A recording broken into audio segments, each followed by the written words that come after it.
107.3 Radio Sionegoro FM. Sehat bersama Sionegoro. Hai, assalamualaikum warahmatullahi wabarakatuh. Waalaikumsalam warahmatullahi wabarakatuh.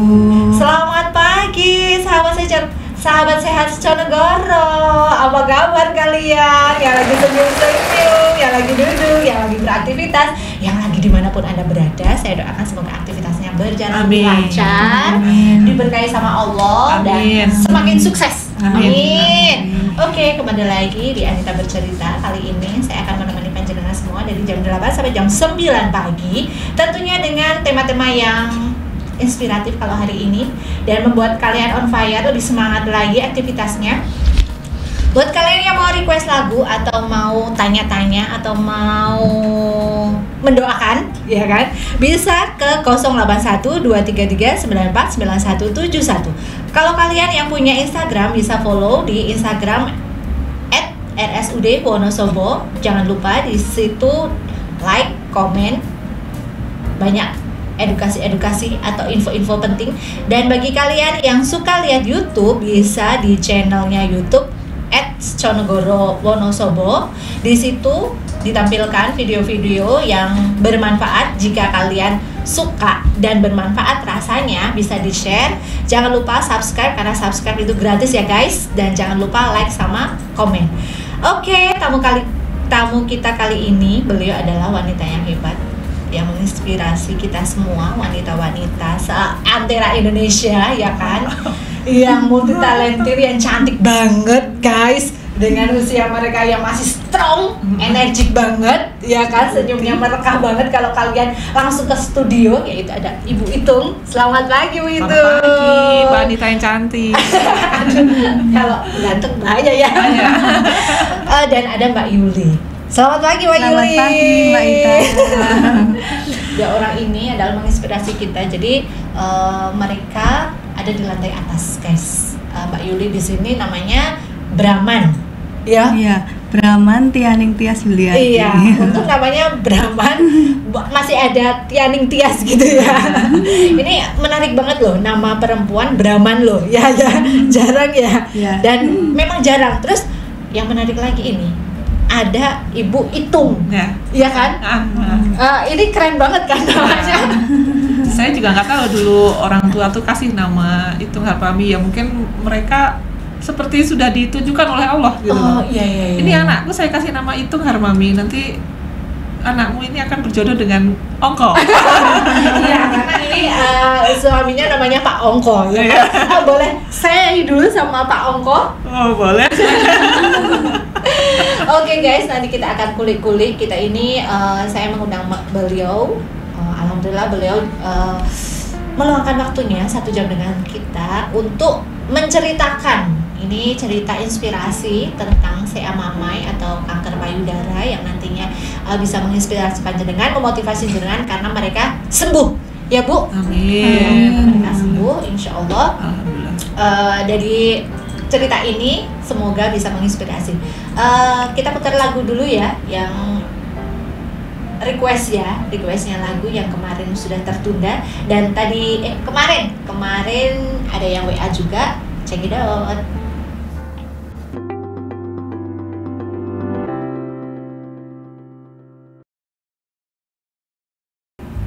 Oke, kembali lagi di 107.3 Radio Sionegoro FM. Teman-teman semuanya, di pagi yang sedikit mendung ini, tetap kita harus tetap semangat ya Bu. Semangat. Harus semangat ya kan.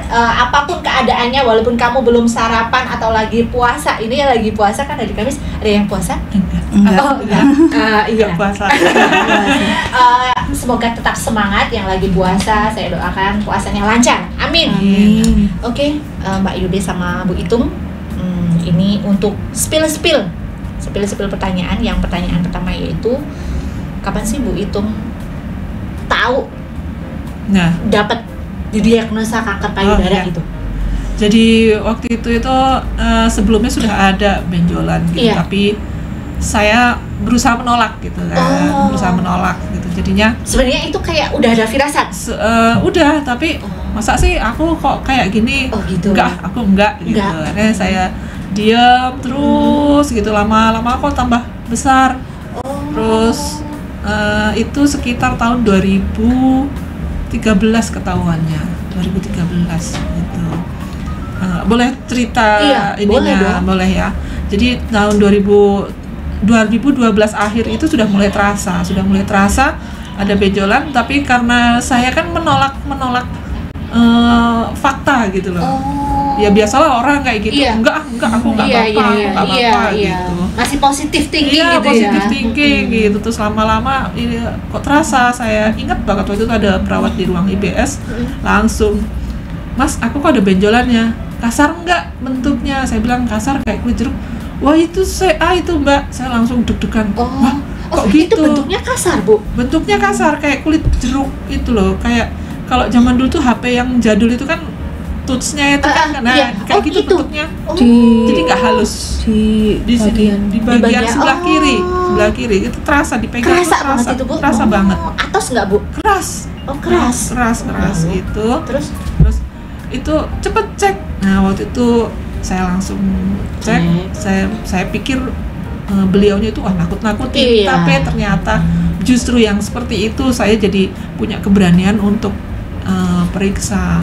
Mungkin kalau beliaunya perawatnya itu bilang nggak apa-apa, ya saya masih hanteng-hanteng aja sampai nggak tahu deh ya. Saya langsung periksa, langsung ke dokter. Itu sekitar tahun 2013.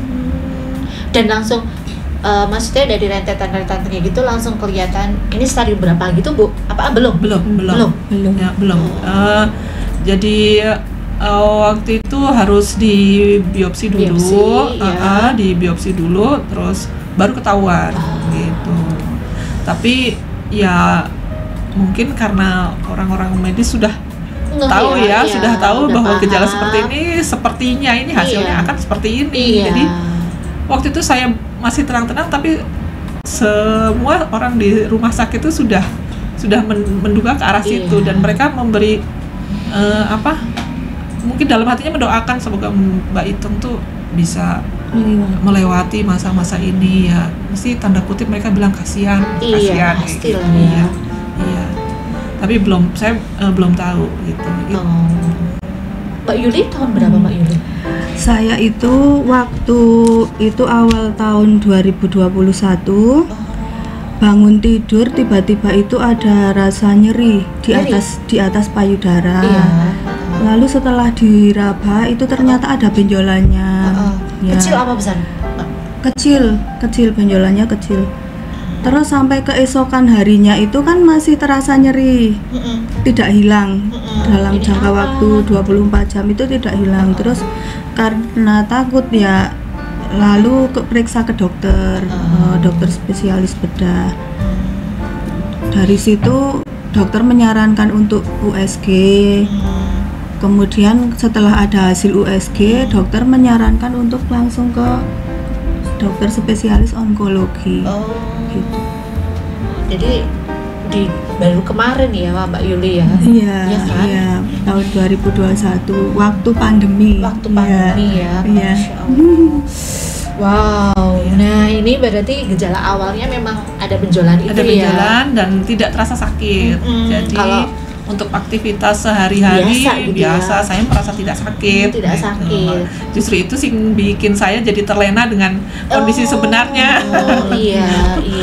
Tapi ada orang yang bilang kalau karena kayak gitu awal-awalnya gampang capek, Bu. Iya enggak juga mungkin tergantung daya tahan tubuh sendiri-sendiri ya. Ya mungkin. Terus ada orang yang ada benjolan langsung takutnya minta ampun ada. Ada yang B aja ya ada karena mungkin nggak tahu ya. Saya paling nanti kalau setiap habis dapat menstruasi saya anget-anget, mungkin karena itu gitu. Setelah dikasih anget-anget, loh kok masih ada? Tunggu bulan depan lagi gitu terus sampai 6 bulan sampai ketemu dokter juga.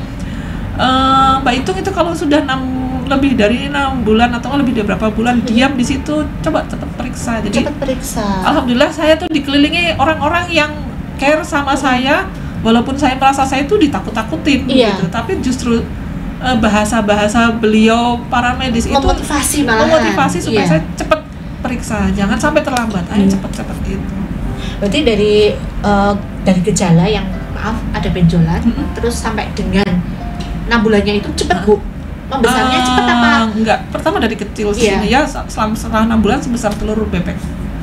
Berarti ya cepat ya? Cepat. 6 cm kok. Besar ya? 6 cm ya, 6 bulan. Kalau dulu kan ada kalau perempuan kan maaf kalau yang menyusui takutnya yang air susu yang mengendap gitu saya ya juga kan? mikirnya seperti itu. Oh begitu. Berarti tempatnya Mbak Yuli juga sama, membesarnya cepat. Saya awalnya nggak tahu kalau ada benjolannya, itu tiba-tiba aja. Tiba-tiba bangun tidur merasa nyeri, setelah diraba itu kok ada benjolannya gitu. Terus setelah di USG benjolannya itu ternyata sudah 3 cm. Oh, Masya Allah. Iya. Nah, ini berawal dari biopsi. Nah, kan otomatis ambil sampel ini ya Bu ya. Iya. Dari kan didiagnosa masih sekunder lah ya, masih diagnosa ini harus melihat PA-nya gitu ya. Iya. Itu waktu di biopsi orang-orang kan taunya kalau di biopsi itu dioperasi, padahal ambil aja ya sedikit gitu ya. Tapi memang sama dilakukan pembedahan gitu. Itu gimana waktu mau biopsi itu Bu? Waktu mau biopsi, maksudnya mindsetnya ya kayaknya udah sehat deh kayak gitu. Apa masih penolakan? Masih penolakan. Semoga enggak. Semoga enggak, masih penolakan. Terus pada proses biopsi waktu itu dengan, boleh disebutkan nama dokter? Boleh. Oh, dengan Dokter Sunarto waktu itu, spesialis bedah di sini. Beliau udah seringan. Itu setelah biopsi menunggu 1 minggu hasil. 1 minggu. Ya, 1 minggu hasil dari biopsi. Setelah 1 minggu terus saya ditelepon oleh dari petugas laboratorium waktu itu dengan Mbak Sri Utami. Di telepon saya, Mbak Itung di rumah sama siapa? Saya sendiri. Oh, kenapa nggak apa-apa? Katanya gitu. Ya sudah, Pak Angko kemana? Masih kerja, belum pulang? Belum. Kenapa Mbak? Nggak apa-apa gitu. Nanti aja gitu. Cuma mau tanya aja. Nah setelah itu saya udah mulai, kok harus nunggu Pak Angko? Iya, harus nunggu Pak Angko. Kenapa gitu terus?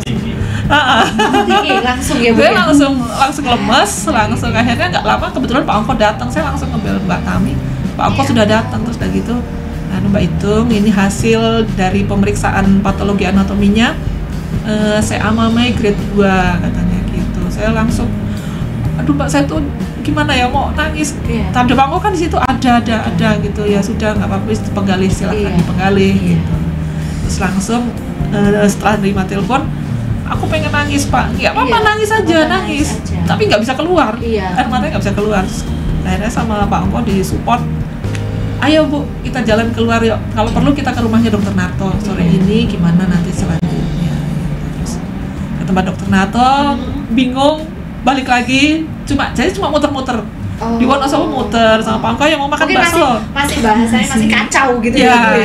Masih kacau. Tapi dari suami itu berusaha bikin supaya ayo tenang Bu, tenang, nggak apa-apa.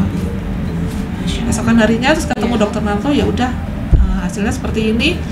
Ini kebetulan Pak Angko itu ada tugas ke Garung kalau nggak salah. Saya telepon, kata Dokter Narto gini, coba telepon Pak Angko boleh nggak kalau diambil payudaranya, gitu kan. Saya telepon Pak Angko, Pak ini hasilnya kayak gini, memang positif CA, payudaranya harus diambil, gimana Pak gitu. Kan otomatis nanti aku payudara yang satunya nggak ada gitu. Ya nyun sewu namanya kehidupan rumah tangga perempuan, kehidupan suami istri tahu sendiri kan. Terus suami saya bilang, nggak apa-apa Bu, payudaramu cuma satu, kamu tetap cantik. Tetap support gitu ya. Tetap cantik gitu. Aku butuh kamu sehat, katanya gitu. Itu terus akhirnya bikin saya semangat. Terus saya juga hubungi anak-anak, semua anak-anak support, hubungi Vista, hubungi Re, hubungi Vista. Waktu itu dia bilang iya, tapi ternyata dia di sana juga nangis. Jelas, pasti. Merasakan ya Bu ya. Nangis gitu, di depan saya senyum-senyum, tapi begitu di belakangnya nangis. Terus saya bilang ke Dokter Narto sudah didukung suami dan anak-anak. Tapi nanti diambil sekalian ininya, ovariumnya. Jadi nanti nggak bisa punya anak lagi. Saya telepon lagi Pak Opo, nggak apa-apa, kita sudah punya 2 anak yang soleh-soleha, sudah besar-besar, sudah punya anak yang soleh-soleha, cukup Ibu. ACC terus ya sudah dijadwal oleh Dr. Narto 13 Februari tahun 2013 di pelaksanaan operasi masektomi dan 13/02/13 ya. Itu terus operasinya di sini Bu? Operasinya di sini dengan Dr. Narto. Nah, operasinya di sini, terus operasi ovariumnya dengan Dr. Ai, waktu itu. Terus jadi operasinya itu berjalan sekitar dari jam 9 sampai jam 12 kalau nggak salah deh. Jadi 3 jam ya? Ya, 3 jam. Kurang lebihnya 3 jam. Mau berangkat operasi juga dari rumah itu diantar sekeluarga. Iya. Aku pengen nangis Pak, nggak apa-apa gitu, nggak apa-apa, nangis aja. Dari teman-teman semua rumah sakit juga kasih support, nggak apa-apa Mbak. Saya yakin saya dukungannya banyak sekali Mbak. Terima kasih sekali keluarga, teman-teman di rumah sakit mendukung semuanya, keluarga semuanya, keluarga besar saya mendukung semua. Karena memang maaf pendengar, kalau yang bicara dengan kanker itu otomatisnya misalkan sakit apa sih kanker, itu memang bahasanya kayak ya ada gede, hujan gede gitu kan. Kita yang melihat aja. Waktu itu saya lihat Bu Itung, walaupun saya nggak menyapa beliau, saya sendiri sampai dalam tanda kutip pemirsa, maksudnya ya Allah, dengan seperti itu berjuangnya ya kan kita badan yang kering. Iya, maksudnya kalau yang tahu dan butuh support, semangat itu penting banget ya Bu. Iya, penting banget. Betul. Kalau Mbak Yuli gimana ini? Waktu itu saya dirujuk ke RSUD Temanggung untuk periksa di bagian onkologi. Di sana ketemu sama Dr. Herjuno. Dr. Herjuno itu kan menyarankan untuk operasi. Operasinya itu operasi lumpektomi, pengangkatan benjolan. Setelah itu nunggu hasil PA-nya selama 1 minggu. Hasil PA keluar, ternyata di dalam hasil PA itu diagnosanya ganas CA mamae sudah stadium 3. Iya. Berarti Mbak Yuli G3 bahasanya. Iya. Tahu udah langsung 3 gitu ya. Langsung 3. Lah perasaannya kan kaget, sedih ya. Tapi teman-teman di kantor, teman-teman di rumah, semua keluarga mendukung lah. Yang penting sehat. Ya. Terus dokter itu menyarankan untuk pengangkatan payudara, sama seperti Bu Itung. Waktu itu setelah 2 minggu saya operasi lagi. Jadi dalam jangka waktu 1 bulan itu operasi 2 kali untuk pengangkatan payudara. Terus setelah diangkat payudaranya, hasilnya alhamdulillah tidak ada tanda ganas. Alhamdulillah. Hasil PA yang kedua. Tapi dokter tetap menyarankan saya untuk kemoterapi. Gitu. Tetap sebelum atau sesudah OP itu? Kalau kemoterapinya itu setelah operasi ya. Setelah satu paket itu di sana 18 kali. 18 kali. 1 minggunya berapa? 1 minggu sekali. 1 minggu sekali. Selama 4 bulan. Selama 4 bulan setengah. Kalau itu juga sama ya? Saya radioterapi dulu di Sinar. Di Sinar itu 30 kali setiap hari dari Senin sampai Jumat. Nanti Sabtu minggunya libur, nanti Senin sampai Jumatnya lagi radioterapi itu di Sarjito, karena waktu itu belum rujukannya langsung ke Sarjito waktu itu. Jadi kalau sekarang kan mungkin ke Temanggung ya. Nah waktu itu langsung ke Sarjito radioterapi selama 30 kali. Jadi itu sampai kosong sini kan, kosong dan tidak boleh kena air. Kalau mandi jadi harus separuh sama kalau kepala boleh kena air. Pokoknya yang kosong itu nggak boleh kena air. Itu harus jaga kesehatan juga selama radioterapi. Nggak enak makan juga harus makan. Kalau kemoterapinya 8 kali. Jadi setelah radioterapi disinar 30 kali selesai, habis itu program selanjutnya kemoterapi 8 kali. Rentang waktunya 2 minggu sekali. Begitu ya guys, tetap mereka berjuang, semangat banget. Sekarang lihat, cantik banget kan? Beda jauh guys. Waktu pertama kali Allah kasih itu anugerah ya Bu ya, itu kasih anugerah. Dengan sekarang beliau yang sudah eksis, keren banget. Jalannya kalau dulu saya lihat aja nggak tega lah, pokoknya semua orang pasti nggak tega karena dulu saya lihat Mbak Yudi sendiri, terus masih kebetulan dulu masih satu ruangan, jadi masih terus pernah ya kayak begitu. Terus saya juga aku udah pernah lihat begitu kayak gitu, saya kayak gitu terus kalau lihat Mbak Yudi aduh gitu. Jangan kemana-mana, kita akan lanjutkan lagi setelah lagu requestnya dari teman saya ya, Dwi Kasir ya. Check it out.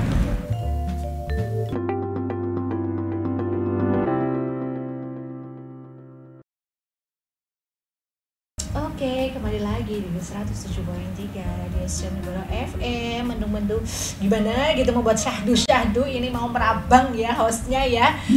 Udah nahan-nahan ini sebenarnya. Kita lanjut lagi ya. Boleh. Nah, Bu Itung, tadi kan Bu Itung sama Mbak Yudi ngalami nggak? Misalnya kan ada nih yang lagi sakit, ya meriang aja lah, meriang aja, nafsu makan susah kan? Apalagi maaf. Kalau yang namanya kemo, ya pemirsa, ini aku nggak menakut-nakutin, tapi ini untuk memotivasi jenengan. Itu memang obatnya kan keras ya Bu ya, terus pasti ngefek ya kan. Jadi kalau di luar sana bilang kalau kemo ini kayak gini, jalani, harus semangat. Betul. Ya memang bahasanya kita jalan itu di tempat becek, tempat ada durinya, ya kita harus jalani. Memang itu anugerah dari Allah, ya kan Bu. Ini ngalami nggak yang mual, terus maaf rambutnya mungkin rontok, ngalami Bu? Ya, ini pas kemo yang pertama, saya itu begitu masuk obatnya itu langsung terasa pusing di kepala, sampai kepala tunduk pusing. Terus setelah kemoterapi itu orangnya kayak dirawat inap gitu lah, dipasang infus, kita harus posisi tertidur itu sekitar 2 jam. Setelah itu saya sholat duhur itu masih bisa dengan berdiri. Pas sholat asar, kebetulan waktu itu saya juga alhamdulillah didampingi anak yang kuliah di Jogja gitu. Jadi enak ya Bu ya. Ada didampingi anak, diantar suami juga. Pertama diantar suami, terus sholat duhur bisa masih berdiri, sholat asar tuh udah sambil duduk, udah mulai terasa lemas.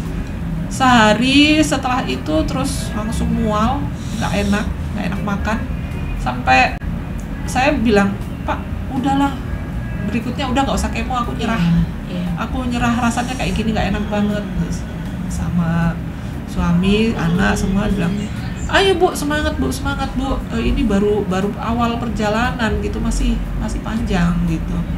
Masih kan udah langsung dikasih dosisnya 8 paket kemoterapi. Terus itu mual, saya nggak doyan makan tempe kemul itu rasa tepung mentah gitu ya Bu? Iya, sampai kayak gitu ya? Iya, rasa tepung mentah. Terus maksudnya sampai indera perasanya hilang, nggak enak, nggak ada rasanya. Makan apapun itu nggak ada rasanya. Rasanya. Makan tempe kemul biasanya enak, ini seperti tepung mentah. Terus kalau makan sop ada ladanya, pedes sekali di lidah. Ada ladanya pedes. Iya, padahal kan biasanya kalau kita masak sop ya Bu Yudi, pakai lada sedikit, itu udah pedes sekali di lidah. Jadi apalagi makan sambel nggak bisa. Kan enaknya ya, makan pakai ayam goreng, sambel, lalap, enak sekali. Itu nggak bisa. Terus setelah 1 minggu setelah kemoterapi, saya di rumah megang rambut loh kok rontok. Rontok. Itu baru sekali kemo? Ya, hari sekali kemo rontok. Terus akhirnya begitu suami pulang, Pak tolong saya digundul sekalian gitu, daripada rontok nanti nggak kurang bagus. Siap Bu, siap, nggak apa-apa. tambah cantik ibu. Iya. Tapi nanti kan tumbuh lagi, lebih cantik lagi, gitu ya. Gitu ya. Ya justru kata-kata kecil-kecil itu yang bikin motivasi. Motivasi. Iya. So sweet gitu ya. Betul. Terus dari gundul udah gitu makan itu nggak enak sekali. Itu saya pernah pas kemoterapi ke berapa itu udah ketiga kalau nggak salah, leukositnya itu turun, jadi badan itu lemes sekali, udah lemes sekali, nggak enak makan tapi dipaksa harus makan. Saya pernah mau ditransfusi, saya nggak mau transfusi. Akhirnya apa? Saya ingat waktu itu dengan dokter ini Kartika, makan ati sapi 1 gluntung. Makan ati sapi, wow. Iya, saya beli ati sapi 1 gluntung. Saya ungkep, dibacem, setelah itu saya goreng, goreng dimakan enak. Tapi ini 1 gluntung harus saya habiskan dalam 2 hari. Akhirnya apa? Saya potong, saya blender. Di blender saya minum, Mbak. Sakingnya kepengen saya nggak mau transfusi karena HB-nya turun, leukositnya turun, saya nggak mau ditransfusi, saya blender terus kan enak ya, terus akhirnya sudah selesai diminum, terus minum air putih yang banyak, saya ngemut permen, Mbak. Ngemut permen jadi untuk ngilangin enaknya. Setelah 3 hari saya periksa cek lab di sini di RSU Wonosobo di Sujonegoro. HB-nya tuh udah naik. Yang tadinya HB-nya cuma 8 kalau nggak salah ya. Itu kan persyaratannya HB-nya harus berapa? 10. Saya ingat minimal banget. 10. Ya, minimal HB itu harus, kalau kemoterapi persiapan HB-nya harus 10, terus leukositnya harus berapa. Itu HB-nya bisa naik jadi 11. Masya Allah. Lewat. Alhamdulillah. Tuh ya, naikin HB ya, bisa dengan jus. Atau makan, saya juga dibilang makan ini aja, daging ikan bebek goreng. Bebek, iya. 1 gluntung saya nggak kuat karena digigit itu kan alot ya, harus masak, harus betul empuk. Juga saya ambil yang cepat aja, yang ati sapi aja. Ternyata emang pengaruh banget. Terus waktu itu juga leukosit pernah turun juga. Kalau di infus disuntik leukogin itu pegel sekali, pegel dan biayanya juga mahal. Terus akhirnya saya juga dapat resep juga waktu itu dari dokter ini, itu makan kukusan ceker ayam. Iya, ceker ayam itu saya kukus. Saya nggak tahu insting gimana, pokoknya jumlahnya harus ganjil.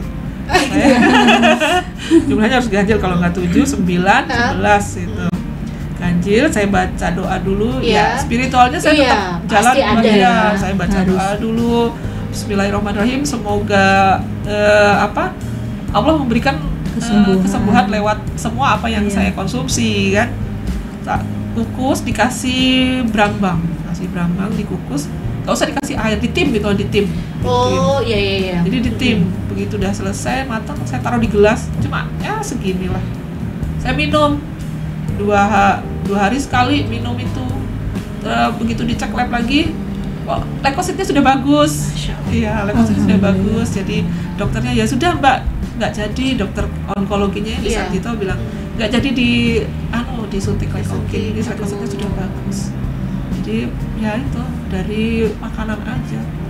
Terus setiap hari selama masa kemoterapi makanan juga harus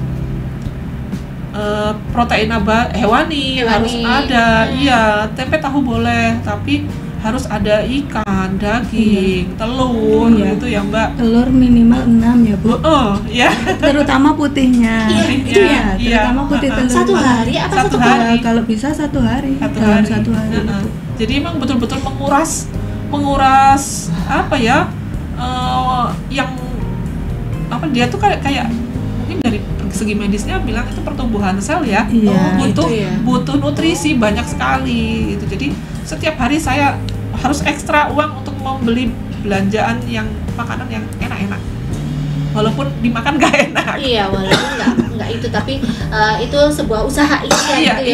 Ya Allah. Nah guys, wow, putihnya gimana coba? dalam berapa hari ya kan, dalam kalau 1 hari 2 hari 1 minggu masih oke lah.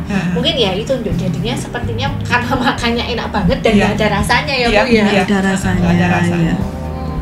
Terus kalau minuman atau apa ada nggak? Minuman tiap hari itu minimal mengkonsumsi jus buah. Iya.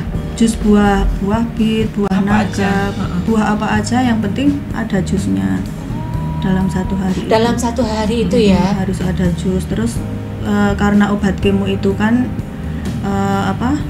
keras, jadinya kita itu harus mengkonsumsi air kelapa juga, saran dokter ya. Untuk menghilangkan racun. Air kelapa untuk menetralisir racun, itu air kelapa yang itu hijau, kelapa hijau itu ya dikonsumsi. Kelapa gading itu apa bukan? Ya bisa. Yang penting air kelapa. Iya. Itu sehari atau di rentan Mbak Yuli biasanya? Ya tiap hari. Kalau saya tiap hari karena obat kemo itu kan 1 minggu masih ngefek ya, ngefeknya di badan lah. Itu tiap hari satu gitu. Stok kelapanya itu tiap hari beli 10 misalnya, beli 10 lah tiap hari dikonsumsi terus. Masya Allah. Jadi gitu ya guys, yang punya, yang lagi ngerawat nih, itu memang itu bahasanya itu perangnya mereka. Iya. Perangnya mereka. Jadi mereka itu tiba-tiba dikasih surat sama Allah, ya suratnya diagnosa itu. Terus habis itu terserah kamu pokoknya sudah tak kasihkan, silakan memilih mau yang gimana ini karena efeknya ini gitu ya Bu ya. Terus kalau kamu bisa melalui, kamu dapat ribet sehat gitu ya Bu ya. Masya Allah. Jadi setiap hari itu jus itu kalau saya itu jus itu paling nggak sehari itu 3 kali minum jus. Terus minum susunya yang tinggi protein. Saya beli di instalasi gizi waktu itu juga sehari 3 kali minum susu. Makanan juga, jadi nutrisinya tinggi banget ya, betul.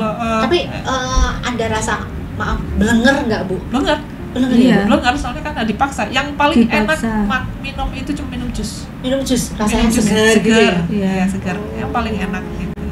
Kadang-kadang kan ada bagi saya kalau lagi sakit memang masalah makanan saya nggak masalah. Saya itu tipe-tipenya pokoknya mindsetnya ya udah memang harus makan gitu. Tapi kan ada orang yang baru berapa pelokan ya Bu langsung kayak gitu. Itu ngalami nggak Bu? Ngalami. Tetap ngalami. Tapi kan harus dipaksa gitu. Iya, dipaksa. Sampai tarik nafas mungkin ya Pak. Harus gitu ya. Yang penting makan untuk mengembalikan nutrisi itu harus ya dengan makan. Kalau kemo itu harus sering makan, menurut saya. Kalau menurutnya Mbak Yuli, kemo itu harus makan ngemil gitu ya? Iya, setiap 1 jam sekali itu udah lapar, itu langsung harus diganti dengan makan. Iya. Mereka berjuang, maksudnya Bu Itung sama Mbak Yuli berjuang di internalnya seperti itu ya. Belum maaf ya, pasti ada efek eksternalnya kan ya Bu. Maksudnya nggak mungkin kan dalam sakit itu kita nggak memikirkan yang lainnya kan. Pasti. Itu gimana Bu? Cuek atau ya udahlah kita pasrah aja? Apa gimana Bu? Ya kitanya ya gimana? Sebentar. Maksudnya gini. Kadang-kadang kan maaf. Biasalah kalau pasti ada masalah pastilah. Pasti yang troublemaker entah itu dari dompetnya lah, dari segi aduh masih jauh, terus ini pasti ada aduh besok saya nggak bisa Bu, misalkan suami nggak bisa nganter, kalau nggak posisi kalau saya sendiri misalkan saya pengen suami ikut, tiba-tiba troublemaker saya nggak bisa deh, itu saya langsung aduh gimana sih ini. Ngalamin kayak gitu? Pernah. Jadi masalah keuangan jelas keuangan ya. Kebetulan di sini juga teman-teman semua baik semua. Saya harus minum susu di gizi. Terus tapi saya nggak punya uang. Terus kata dari instalasi gizi nggak apa-apa Mbak Itung. Kan ada catatannya di sini tagihannya. Ada catatannya. Nanti kalau sudah punya uang silahkan gitu datang ke sini, atau nanti orang rumah sakit bilang potong JP. Jadi ada penyelesaiannya. Terus nanti kalau misalnya pas mau berangkat kemoterapi, Pak Ongko nggak bisa nganter, saya berangkat sendiri. Berangkat sendiri naik travel. Iya, saya berangkat sendiri naik travel. Nanti sama anak saya yang kuliah di Jogja, waktu itu yang besar dijemput, terus nanti nginep di tempat kosnya anak saya. Tuh guys, berangkat sendiri guys. Berangkat sendiri, iya berangkat sendiri ke sana. Itu mungkin karena udah semangatnya bukan sudah bahasanya itu udah banyak gitu ya semangatnya ya. Sampai saya berangkatnya itu dengan riang, jadi begitu di travel kan ketemu banyak orang itu. Mau kemana Bu? Saya mau ke Jogja, turun di mana Sarjita? Oh acara apa? Saya mau seminar. Supaya tidak membuat melo-melo gitu. Saya mau seminar. Oh Ibu dinas di mana? Kebetulan kan saya kerja ya. Jadi ada alasan gitu. Saya mau seminar gitu. Oh gitu. Berapa hari? Sehari gitu. Terus ya gitulah. Kadang-kadang ya bohong-bohong dikit lah gitu buat supaya tidak menambah-nambah drama Korea. Betul. Soalnya kalau ada tambahan kayak gitu nanti terus ingat kemarin ini. Enggak. Saya ke depan harus senyum terus. Mas go on gitu ya. Mas go on, udah gitu ya. Iya kayak tetap gitu. ada ya. Mbak Yuli juga sama ya. Ya alhamdulillah selama saya sakit suami itu support sekali, mendukung dari pengobatan itu selalu mengantarkan saya kemanapun saya mau pergi berobat. Ketemu dokter, ke laborat, ke radiologi itu mendampingi terus ya selama alhamdulillah walaupun beliaunya bekerja tapi meluangkan waktu. Misalnya saya pulang jam 2 siang mau berangkat ke Temanggung, suami pulangnya jam 4, beliaunya bisa pulang pagi. Alhamdulillah masih diberi kemudahan. Ya gitu. Jadi tetap ya suami itu ya luar biasa ya supportnya bahasanya. Kalau perempuan ya guys itu yang di depan saya juga besok kalau menjadi suami ketika istrinya itu langsung didekep gitu ya Bu ya. Nggak ngomong apa-apa kalau nggak bisa berpuisi langsung udah kalau kayak mau nangis langsung didekep gitu. Saya gitu ya Bu ya. Kalau nggak support kamu cantik apa-apa walaupun garam-garam sedikit tapi itu memang ya membuatnya. Ya Allah. Nah ini tentang kemoterapi tadi yang banyak panjang kali lebar, terus operasi. Nah pasca dari kemoterapi kan udah selesai nih paketannya Bu. Maaf, ini ada efek-efeknya masih ada nggak Bu? Efek kemoterapi masih terasa. Masih terasa. Jadi rambutnya itu gundulnya masih butuh waktu lah ya, waktu. Tetap pola makan juga tetap harus dijaga. Saya sendiri gitu. Saya menjaga pola makan saya sendiri. Sampai mungkin sekitar 2 bulanan ya Mbak ya, rambut baru tumbuh, terus ini kukunya juga yang hitam ya Bu waktu kemo itu kan. Iya, kukunya juga, terus keriput semuanya. Dan saya yang gundul tuh semuanya Mbak. Semuanya. Bagian yang ada tumbuh rambut itu semua bagian-bagian penting. Semuanya, nggak hanya kepala. Sampai alis. Iya, berubah warna nggak? Maksudnya setelah misalnya saya pernah punya teman gitu, dia waktu tumbuh pertama itu hijau apa biru gitu? Enggak ya, langsung hitam ya? Iya. Langsung hitam. Masya Allah. Tapi karena saya sudah usia tetap yang putih ada Mbak. Iya. Kan whitening gitu ya. Kelompok terus, nah ini selain dari medis, ada nggak? Kan ada orang yang udah di alternatif aja gitu. Kalau enggak ke Pak Kiai ini. Bu itu ngalami kayak gitu nggak? Saya ngalamin. Jadi waktu itu ada yang menyarankan ini tolong di kota ini ada, aku tahu alamatnya, ini tak kasih ya, kita ambil alternatif. Saya waktu itu mengambil keputusan berserta suami, keluarga semua medis saja dengan pertimbangan ini pengetahuan saya orang awam ya Mbak ya. Orang awam, saya bukan dokter, saya cuma tinggal di rumah sakit. Maksudnya saya kerja di rumah sakit. Kalau secara alternatif menurut saya itu tidak terukur. Ini kankernya sudah sebesar apa? Kalau diobati secara alternatif, takutnya dia udah lebih duluan jalan besar. Sedangkan yang untuk obatnya itu belum seberapa. Tapi kalau dengan medis itu terukur. Misalnya nih kankernya sudah grade 2, jadi dari medis udah ada perhitungannya obatnya seperti apa, dosisnya berapa. Saya perkiraannya cuma saya pengetahuan awam saya cuma Iya. seperti itu, makanya saya lebih percaya ke medis saja daripada ke alternatif. Dari awal sampai akhir saya enggak.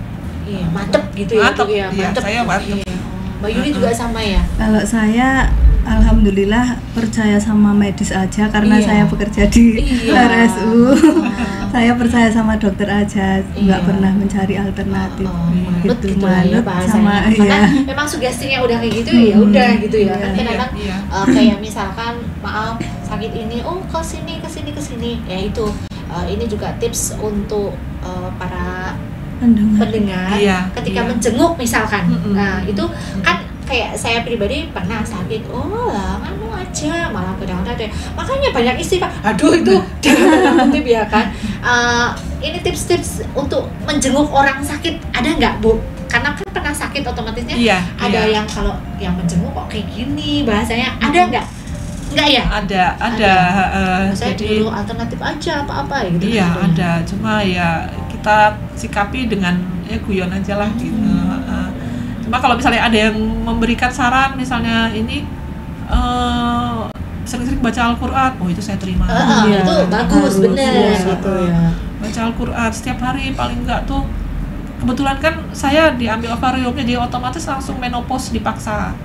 Langsung menopause. Jadi setelah diangkat ovariumnya 1 bulan kemudian udah langsung tidak menstruasi, jadi bisa fokus ya untuk Al-Quran, baca Al-Quran, terus sholatnya Iya. juga Waktu-waktu.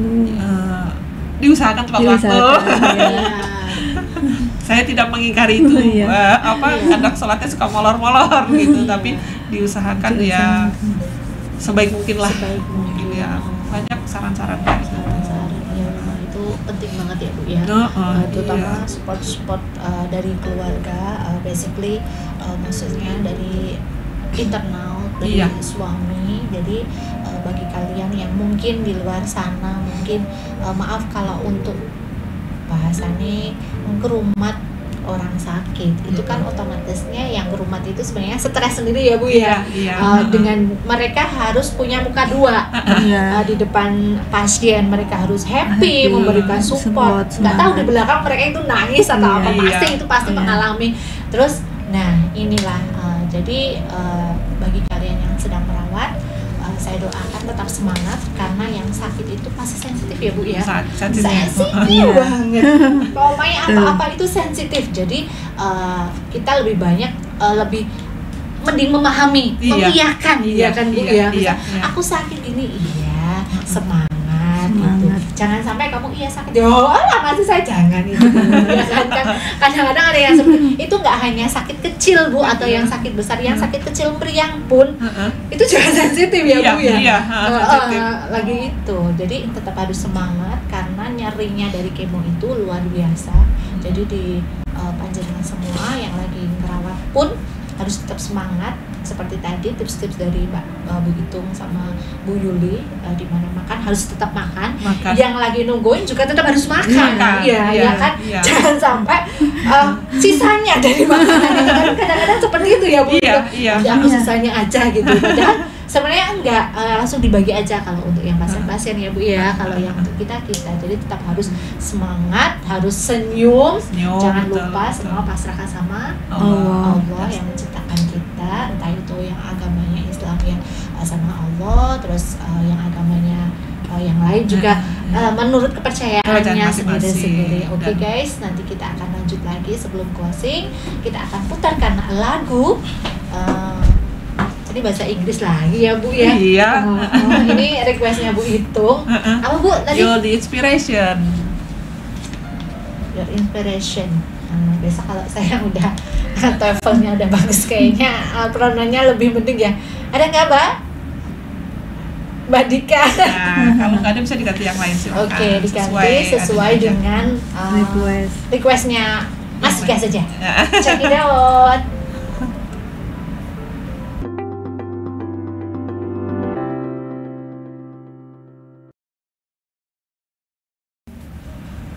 Oke, 107.3 Radio Sejongkura FM. Kembali lagi.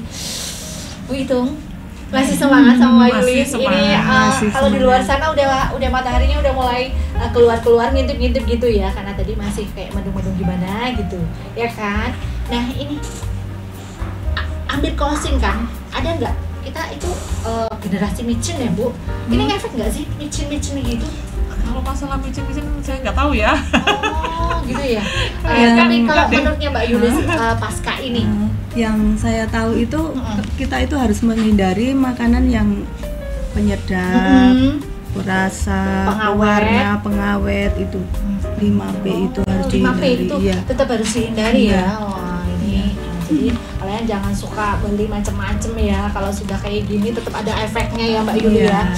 Oke, untuk closing kata-kata hari ini apa Bu Itung untuk menyemangati para pemirsa? Saya hanya bisa memberikan tips. Ini karena saya lakukan setiap hari ya. Wis. Tepuk tangan dong guys. Begitu saya bangun tidur, saya langsung ngaca. Gitu ya. Masih berantakan, saya langsung ngaca. Terus aku hari ini cantik, aku luar biasa. ya, Ke depan aku sehat, panjang umur, sukses. Keluargaku sehat semuanya, sukses gitu. Jadi bangun tidur langsung ngaca. Setelah itu sudah bangun. Terus saya menjalankan aktivitas seperti biasa. Pokoknya dari pagi, begitu bangun pagi langsung kasih inspirasi untuk diri kita sendiri. Untuk diri sendiri ya. Sendiri. Tapi sehat, kuat. Oh iya, itu tadi hanya saya mungkin berbeda. Bangun kayak gini, saya sehat kayak gitu. Kalau Mbak Yuli kata-kata hari ini apa Mbak Yuli? Kalau saya tetap semangat. Tetap semangat. Ya, tetap semangat karena apapun yang terjadi itu adalah sudah menjadi kehendak Allah. Dan kita yakin bahwa itu yang terbaik buat Itu diri yang kita. terbaik, Iya. iya. Agar kita bisa mengambil hikmah dari kejadian itu. Terus selalu bersyukur. Selalu bersyukur ya. Apapun. Semangat, bersyukur, ikhlas, dan jangan lupa selalu meriwet ke diri sendiri ya. Bahwa aku cantik, aku sehat gitu ya. Gitu ya pemirsa. Terima kasih Bu Itung sama Mbak Yuli sudah meluangkan waktunya di Sunda.Roh FM. Semoga cerita-cerita hari ini bisa menginspirasi panjenengan semua. Jadi jika ini bermanfaat bisa di-share nanti kalau videonya sudah keluar. Kita undur diri, mohon maaf apabila saya sering ribet-ribet dalam berkata-kata atau berserawung kali panjenengan gitu ya. Akhirul kalam, sampai jumpa di lain waktu. Wassalamualaikum warahmatullahi wabarakatuh.